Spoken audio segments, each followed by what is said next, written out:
on the West Coast. Good evening in the mountain. Good evening in the central. And good evening on the East Coast. This is Angela Nirvana, your hostess with the mostest on Nirvana World TV, metaphysically speaking. How y'all doing this evening? Welcome one and all. Thank you so much for joining the live. Be sure to like, share, subscribe, turn on your notifications. What I'm modeling for you is what your spiritual practice should look like. As I model for you, I model for myself, This is something that you must commit to daily. If you can, 3 times a day. You know how the Muslims pray 5 times a day? Well, you absolutely have to prioritize your spiritual walk if you want to become a manifesting machine. Now, if you don't have that as an aspiration, then, this doesn't have to be a priority for you. But if you aspire to be a manifesting machine,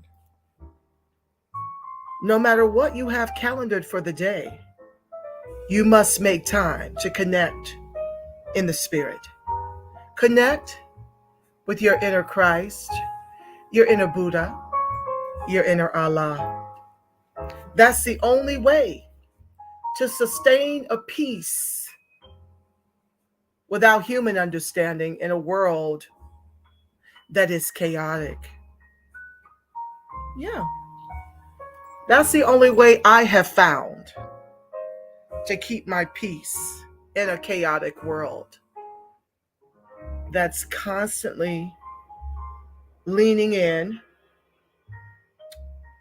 on not just freedmen, but everyone is having their share of challenges, trying to keep the madness out of their experience and invite more peace, love, joy, and happiness. But we as freedmen especially need that because we already know the current events leveled at us on a regular basis with much consistency. And if you don't have a way to get connected to the truth of who you really are as a manifesting machine, as the image likeness of God, then you become one with the world that wants to see you dead. And so it's critical that whatever it is you believe in, knowing that what you focus on expands, becomes a priority in your life over the noise in the world. The only way out, family, is truly from within. I'm a witness. And that's what I'm getting back to. In all things, put the mask on yourself first. You can be no good to your friends, family, loved ones, nor the movement if you don't take care of you, if you don't understand who you truly are. And so that's what I'm here to remind you as I remind myself. So without further ado, because I've got a party to go to. I love parties. I love dancing. I love all things that make me laugh and smile and bring me a ton of joy. It is my intent to dance the wheels off life in this second best half of life. That is my intention. I pray it's yours. Yes. So I'm not going to belabor because, like I said, I'm trying to get on the road to get to my party. So let's begin with lesson 8. Surrender to the divine is what this lesson is about. Let's get into it now. I've been out. Oh, wait, I think we're on lesson. I'm sorry, my apologies. Inhabit your body, lesson 9. That's where we are today. We did the other lesson yesterday. Let's inhabit our bodies today. And I'm not going to belabor and read the entire chapter because there's a lot here. And I'm ready to get on to my party. So let me jump in and then I'll bounce around and pray us out.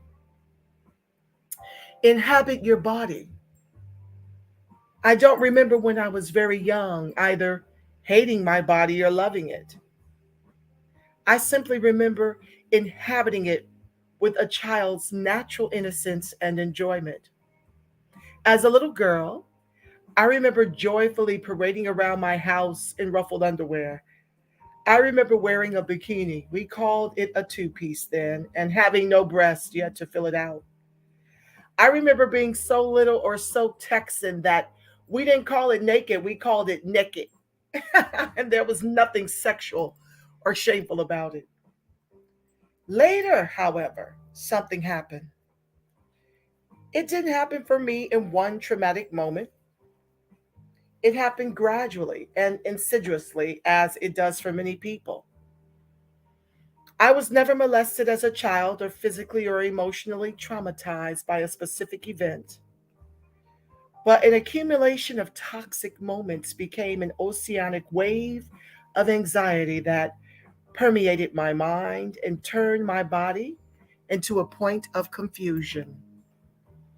For reasons that remained buried within my subconscious for a very long time, I came to emotionally disown my body. Twisted thought forms came into my mind via so many sources, both personal and cultural, that the only way I knew how to cope with them was to disown the part of me they referred to. What had once been a thing of pleasure became a painful subject. I simply dissociated from what I couldn't figure out. My body became like a house I no longer lived in.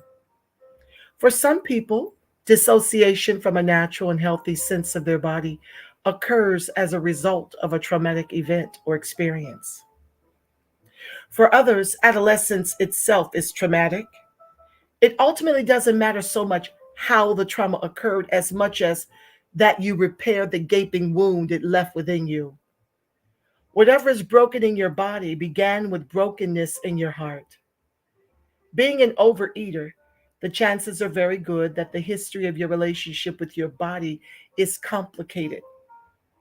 But with this lesson, you will identify your wounds in order to best address your pain. The criminality of rape, molestation, and so forth, as well as our need to protect against such transgressions as a society, has been well established. But the lesser assault of toxic thought forms can lead to serious consequences as well. Whether your personal history involves sudden trauma or gradual trauma, your task is to understand it so it can be healed. As an example, on the next several pages, I have listed the personal history that led to my own dissociation from my body. Your list will be in some ways different from, and perhaps in some ways similar to mine. One thing most of us do share is a psychological crisis that came to a head around the age of puberty. Thoughts of innocence turned to thoughts of pain, and that which was healthy began to be sick. Sick thought number one: my body isn't good enough. I read 17 magazines, so I knew this for sure. So many girls were curvier, taller, sexier, and so forth. Karen had bigger breasts, Trudy had better hair, and Cheryl just had that thing that boys wanted. Conscious, my body is ugly, it isn't good enough. Subconsciously, my body deserves to be punished. Sick thought number two: My body makes grown ups squirm, so there must be something wrong with it. I had no idea why my seventh grade English teacher, who had seemed to adore me, got so weird around me once my body began to develop. I had the vague feeling that her strange attitude had something to do with my body and my budding sexuality, but there was no one and nothing to guide me through the vagaries and landmines of puberty. I went back to speak to this teacher when I was in my early 30s to confront her about what I had experienced and to ask her if I had simply imagined it.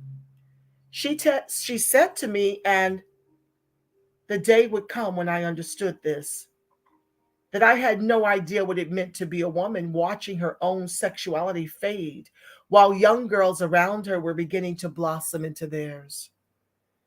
My teacher had not meant to hurt me. She had not consciously rejected me. She had simply felt a natural disappointment. Disappointment because she did not know how to process except by projecting it onto others.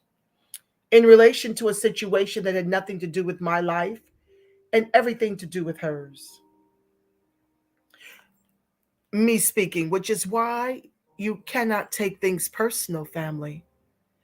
What others think about you is none of your business. And whether they're praising you or condemning you, don't take it personal because they're projecting onto you the issues they are working out within themselves. So please, if you don't do anything else in life, learn to master your mind, your thoughts, your feelings, and don't take things from others personally. Don't you dare do that, okay?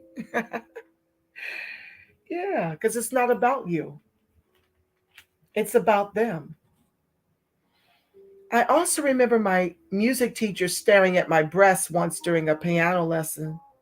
This was before there was the social consciousness about these things that there is today. He only stared, but if you're sitting at the piano and a young girl is standing next to you, you're staring from up close. How I wish I could reach back in time and give that man a piece of my mind. He died before I had a chance, but if I could have, I would have paid him a visit along the same line as the one I paid to my seventh grade English teacher.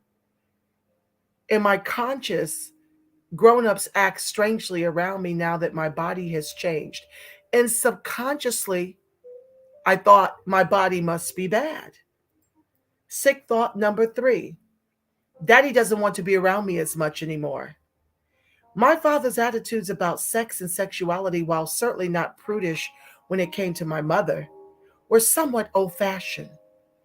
He seemed to want his daughters dressed in pink lace and white gloves long past the time when our age or the fashion of the times called for either one. He seemed somewhat uncomfortable with my budding sexuality, yet I had no idea what that meant or what to do with it. How could I? I remember a moment. I think many women have such memories. When I went to sit,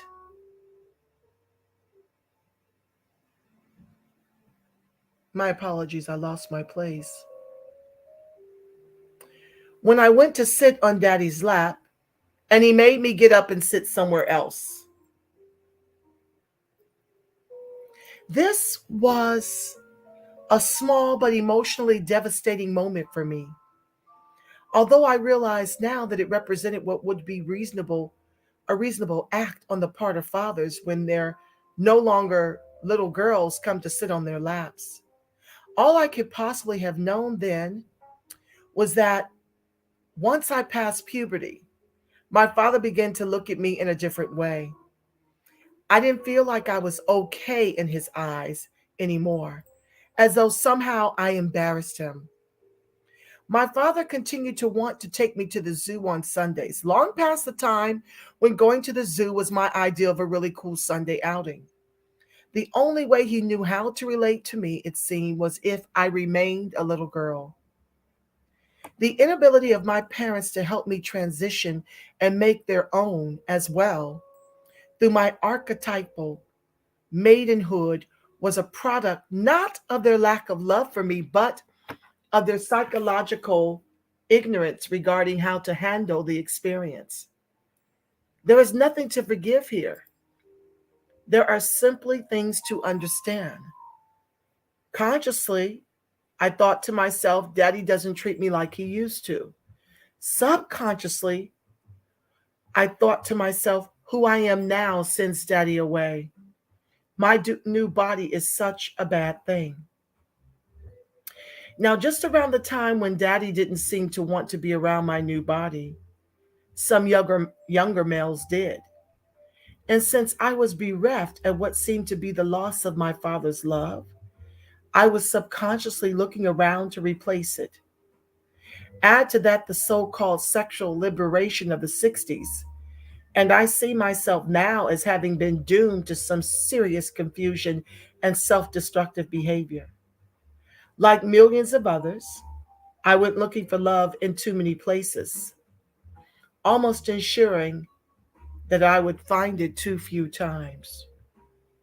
Yet many of my experiences were positive. There is one moment deeply ingrained in my memory that is a precious part of my past. I was walking through Herman Park in Houston on a beautiful late afternoon. I was wearing a long Pilates outfit, red with white polka dots, which I can see in my mind as though I had worn it yesterday. I was probably 16 years old. A young man around the same age as I walked by, and he looked at me in an innocent and appropriate, yet decidedly male way. I had never experienced such a moment before. My body had a sexual charge now, and he was old enough to notice it. He was no longer a little boy, and I was no longer a little girl. But the energy was wonderful, never lascivious nor predatory, and our momentary encounter has remained within me as one of my most treasured memories. We didn't even speak, but in that moment, I felt for the first time that I was a woman, not a little girl. That experience in the park was a lovely thing, like an enchanted image from a fairy tale. But it was not the reality of ordinary day to day life. I didn't even meet the young man. The value of the experience was that it gave me a window into the innocent, ideal beauty of my own untainted sensuality. Life would provide me with positive experiences of my own physicality. But the purpose of this inventory is not just to celebrate the good, it is also a way to root out the bad by seeing it, understanding, and forgiving it. Sick thought number 4. My body is what attracts love. I know now that my body does not attract love. I do. I do. My body attracts attention, but it does not necessarily attract love. It is my spirit, not my body, that both magnetizes and holds on to love. We are living in a society that gives to sexual chemistry a role beyond what it actually has in the greater scheme of things, and all of us have been privy to this dangerous confusion. Sexual chemistry is important, obviously, because without the human race wouldn't continue. But the idea that if I am sexy enough, he will love me is a tragic error in thinking. If I am sexy enough, he might want me. That is true. But whether he loves me or not is based on way, way more than what happens in bed. It's odd to consider now, but much of the sexual liberation of the 60s was not true liberation for women at all. We were liberated to have sex, but we were still doing it primarily as a way to please men. We weren't yet aware, nor were most men at the time, that our true value lay in something much more important than our sexuality. That began to fundamentally change in the 70s, not the 60s. Consciously, I thought to myself, sex is fun. Subconsciously, I thought, if I do this enough, I will be loved. Can I get a witness out there? Ladies, can I get a witness out there? Sick thought number 5. My value lies not in my body at all. I am only valuable because of my mind. When the correction came, it went way overboard. The dangerous thought that a woman's body was all that made her attractive was replaced by the equally dangerous thought that her mind was all that made her attractive. Millions of us bought into the notion that sexual attractiveness merely played into male chauvinistic fantasies that reduce women to sex objects.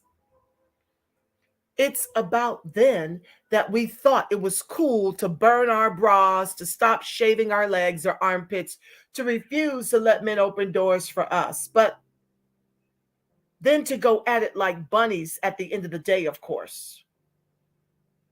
Knowing that our value lay in much more than just the look of our bodies was a huge realization. But the fact that a woman's body isn't the essence of her value does not mean that her body has no value. Thinking, as many of us did in those days, that any male celebration of our looks was traitorous to some feminist ideal, while we sure were enjoying all that celebration once the lights were down, inevitably created a psychic ambivalence and dissociation. On the one hand, we were young enough to enjoy the amazing sensations of youthful sexuality. At the same time, we thought the only way to be really cool was to deny its importance. So consciously, my thought was my sexuality isn't what is important about me. Subconsciously, I thought to myself, my body isn't important. It was at about that time that my compulsive eating began. Added to the above was the loneliness of my college years, during which time I added the freshman 15 pounds that such experience often entails. By then, I was pretty much off and running straight into the darkness of food hell, where I remained for almost a decade. A Course in Miracle teaches us to beware that the power of an unrecognized belief.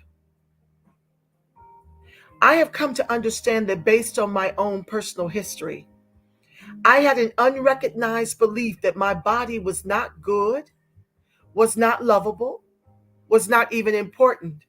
And then I set out unconsciously to prove myself right.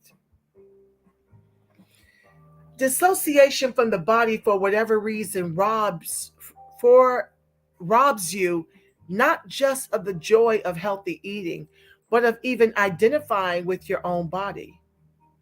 Dissociation is when you see yourself here and your body is there. It's a sense that you are somehow separate from your body, which is a tragic split from self.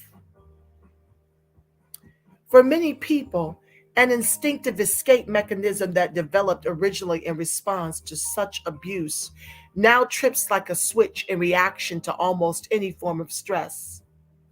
The subconscious commanded, flee, flee, and the child who was powerless to flee physically developed the capacity to flee psychologically. For the adult, that the child one day becomes, the command to flee still exists, not only in reaction to danger, but also in reaction to almost any form of physical or emotional discomfort. This applies painfully and perhaps particularly as a reaction to sexual intimacy. Healthy sex requires that you truly inhabit your body. And for a victim of sexual abuse, this would feel like surrendering to a warning bell. If at a moment of profound trauma, your spirit left your body to escape the reality of the experience and never fully re entered it on a consistent basis, then how do you escape your escapism in order to show up for sex? This could obviously be very difficult. A Course in Miracle teaches that you create what you defend against. Defending against a physical trauma, you've created a new one, the trauma of overeating.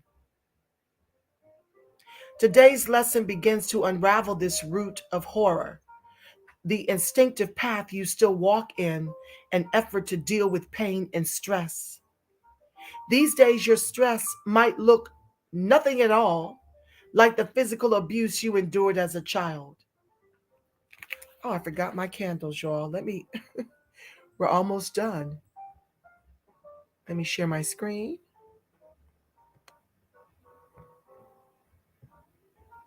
Got the jazz going in the back, but not the candles. There we go. These days, your stress might look nothing at all like the physical abuse you endured as a child. It might be something as mundane as your need to pick the kids up at school, get them to soccer on time, and still get to the dry cleaners before they close.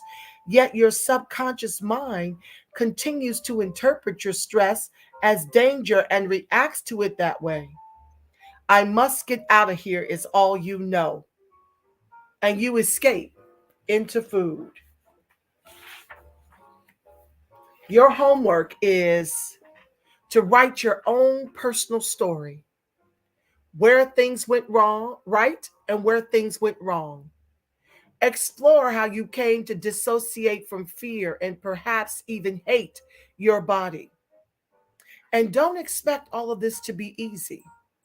Some of it might be funny, some of it might be horrifying, some of it might be ridiculous, and some of it might be extremely painful. What is important is that it be honest and true. By writing down your history, you will come to understand it more fully. And by understanding it more fully, you will emerge from the darkness of your subconscious bondage to fears that were born in a distant past. These fears can be dissolved today through grace and through love. In doing this lesson, you begin the process. Use your journal pages to write your story, giving full attention to both good and bad memories. Return this book to your altar after every entry you write. And now it's time for our reflection and prayer. Close your eyes and relax into a meditative state. During this time, allow your mind to return to your experience of yourself as a baby, then a toddler, then a small child, and so on.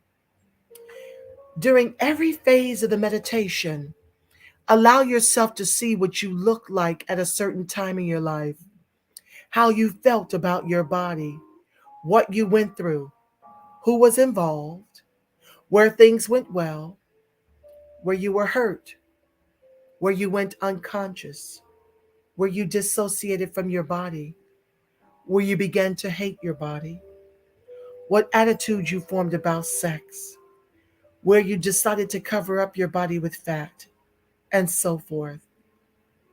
You will come to realize that your issues with eating have ultimately little to do with food and everything to do with thoughts about yourself. This will not be a quick meditation, nor a casual one. There are many feelings from your past that have remained unprocessed, many experiences that you have not yet looked at through the lens of time and forgiveness, and many people, including yourself, whom you have failed to understand. Use this course as a path to understanding now what you could never have understood before. Dear God, I give to you my past and ask that you explain it to me. Unravel the cords of confusion that bind me. Free me from the bondage of blindness and misunderstanding. Return me, dear God, to a sense of my body that is your truth and no one else's, that is sacred and not impure, that is loving and not punishing. that is joyful and not painful, that is healthy and not diseased. Thank you, God, for undoing my past and returning me to my innocence. And so it is. And amen. And now for our denial and affirmation before I pray us out. That pain, sickness, poverty, old age, weight, nor death cannot master me, for they are not real. For we are spirit, perfect, whole, harmonious, and complete. Nothing can hurt us or make us sick, broke, nor afraid, for spirit is God, and God is never sick, nor hurt, nor broke, nor afraid. We manifest our real selves through these body temples right now. And so it is. And amen.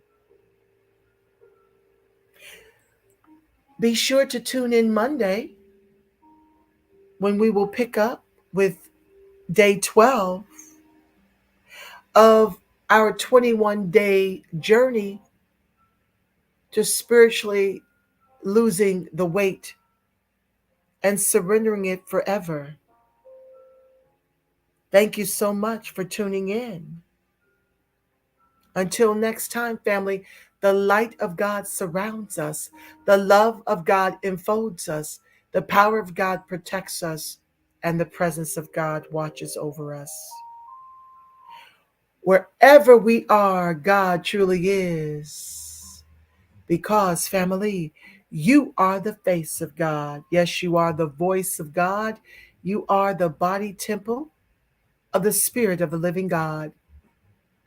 Until we meet again on Monday, I want you to make it a beautiful, God-inspired rest of your Saturday and all day Sunday and through your workday Monday.